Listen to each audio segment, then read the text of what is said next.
تو وہ سچے دل سے مسلمان نہیں ہوئے تھے. انہوں نے اسلام صرف اس لیے قبول کیا تھا کہ اسلام کی بڑھتی ہوئی مقبولیت دیکھ کے اور مطلب امپریس ہو کے.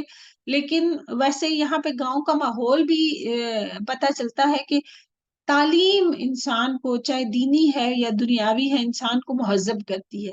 تو کیونکہ وہ لوگ ان پڑھ تھے، وہ جاہل تھے، انہوں نے نہ دین کا علم حاصل کیا، دنیا کا علم تو خیر عربوں کے پاس اس وقت تھا ہی نہیں. تو یہ ہے کہ لوگ بہت ہی زیادہ ان کے بارے میں خود ہی بتا دیا گیا ہے کہ وہ لوگ مطلب وہ لوگ کفر اور نفاق میں بہت ہی زیادہ سخت تھے. تو ان کا کیونکہ لائف سٹائل جو ہے وہ رف اور ٹف ہوتا ہے، تو اس لیے اس وجہ سے انسان کو ہمیشہ ہمیشہ یہ کوشش کرنی چاہیے کہ علم حاصل کر کے اپنے آپ کو مطلب مہذب کرے. تو اور ان دیہاتیوں میں سے بعض ایسے ہیں جو کچھ خرچ کرتے ہیں اس کو جرمانہ سمجھتے ہیں، یعنی کہ تاوان اور جرمانہ کے انتہائی ناگواری سے اللہ کے راستے میں وہ خرچ کرتے ہیں. تو صدقات اور خیرات کبھی بھی تنگ دلی کے ساتھ کبھی بھی انسان کو خرچ نہیں کرنے چاہیے، بلکہ انتہائی خوشی کے ساتھ انسان کو ہمیشہ خرچ کرنا چاہیے. اور تم مسلمانوں کے واسطے برے وقت کے وہ منتظر رہتے ہیں، برا وقت انہی پہ پڑنے والا ہے، اور اللہ سننے والا اور جاننے والا ہے. اور بعض اہل دیہات میں ایسے بھی ہیں جو اللہ پر اور قیامت کے دن پہ یقین رکھتے ہیں، یعنی کہ سارے ایک جیسے نہیں ہیں، اور جو کچھ وہ خرچ کرتے ہیں اس کو عند اللہ قرب حاصل ہونے کا ذریعہ اور رسول کی دعا کا ذریعہ بناتے ہیں. بہت اہم بات یہ ہے کہ جی صدقہ کرنے سے جو ہے وہ نبی صلی اللہ علیہ وآلہ وسلم کی دعا. تو یہاں پہ یہ دیکھتے ہیں کہ یہ اعراب کی دوسری قسم ہے. تو جو بھی آپ صلی اللہ علیہ وآلہ وسلم کے پاس جو بھی صدقہ لے کے آتا تھا جب آپ حیات تھے، تو آپ صلی اللہ علیہ وآلہ وسلم ان کے لیے دعائے خیر فرماتے. جس طرح حدیث میں آتا ہے کہ ایک صدقہ لانے والے کے لیے آپ نے دعا فرمائی کہ اے اللہ ابو اوفا کی آل پہ رحمت فرما. یاد رکھو کہ ان کا یہ خرچ کرنا بے شک ان کے لیے موجب قربت ہے، ان کو اللہ ضرور اپنی رحمت میں داخل کرے گا. اب یہ دیکھیں کہ اللہ کا قرب حاصل کرنے کے لیے ایمان کے بعد انفاق فی سبیل اللہ، یعنی کہ اللہ تعالیٰ کے راستے میں خرچ کرنا. تو اور اس سے اور کیا ہوتا ہے کہ اللہ تعالیٰ کی قربت نصیب ہوتی ہے، اور اللہ ضرور اس کو اپنی رحمت میں نازل کرتا ہے. اور اللہ بڑی مغفرت اور بڑی رحمت والا ہے، اس کے پاس کسی چیز کی بھی کوئی کمی نہیں ہے. جی الحمدللہ الحمدللہ، نیکیوں کو 700 گنا کرنے والے دن آ چکے ہیں. تو اب الحمدللہ آپ دل کھول کے اللہ سبحانہ وتعالیٰ کی راستے میں دن کو رات کو ہر وقت آپ خرچ کریں. الحمدللہ دوبارہ لنک شیئر کر دیا جائے گا. ہم نے ایز اے گروپ دورہ قرآن کے لیے جو ہم بھی کلیکشن کر رہے ہیں، آپ کے صدقات، آپ کی زکوٰۃ ایز اے گروپ، تاکہ ہمارے بھائی جو ماشاءاللہ خود جا رہے ہیں قاہرہ اور غازہ کے لوگوں کی مدد کرنے کے لیے، تو ان کو بہت ساری ضرورت ہے. ظاہر ہے فنڈز کی 50,000 پاؤنڈ مطلب اتنی لاگت چاہیے ہے. تو ہم نے بھی ضرور کوشش کرنی ہے کہ جتنا ہم سے ہو سکے ہم ان کی مدد کریں انشاءاللہ تعالی. اللہ کا لاکھ لاکھ شکر ہے کہ اللہ سبحانہ وتعالیٰ نے ہمیں یہ توفیق دی ہے. تو ہر روز آپ کوشش کریں کہ اس لنک پہ، یا اگر کیش دینا چاہیں تو بھی انشاءاللہ تعالیٰ مجھے بھی کیش دے سکتے ہیں، میں بھی کیش پہنچا دوں گی. اچھا جی، اور جو مہاجرین اور انصار سابق اور مقدم ہیں، اور جتنے لوگ اخلاص کے ساتھ ان کے پیروں ہیں، اللہ ان سب سے راضی ہوا اور وہ سب اس سے راضی ہوئے. اور اللہ نے ان کے لیے ایسے باغ تیار کر رکھے ہیں جن کے نیچے نہریں جاری ہوں گی، جن میں وہ ہمیشہ رہیں گے. یہ بڑی ہی کامیابی ہے الحمدللہ. تو قابل اتباع لوگ کون ہیں؟ مہاجر اور انصار ہمارے لیے رول ماڈل ہیں تو نبی صلی اللہ علیہ وسلم، لیکن